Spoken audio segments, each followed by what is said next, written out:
ইফতারির আগে যে দোয়া ওইটা আল্লাহ ফিরায় না। ইফতারি করার আগ মুহূর্তে আমরা যে পেঁয়াজু, আলুর চপ, বেগুনি, হ্যাঁ এগুলো খান আপনারা? রুয়াবজার শরবত খান নাকি? তো এই যে সাজায় রাখা হয় ডিজাইন করে, এইগুলো রেখে যখন দোয়া করেন, এই দোয়াটা আল্লাহ শুনে খুব। আল্লাহ বলে, কিরে ফেরেশতারা, ঘটনা কি? এত খাবার কেন? আল্লাহ রোজা রাখছে।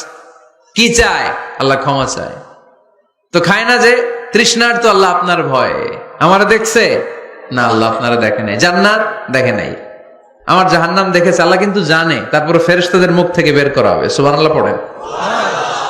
আমার জাহান্নাম দেখেছি কিনা বলো। ফেরেশতারা বলে না, জাহান্নাম দেখে নাই। আমার জান্নাত দেখেছে কিনা বলো, জান্নাতও দেখে নাই।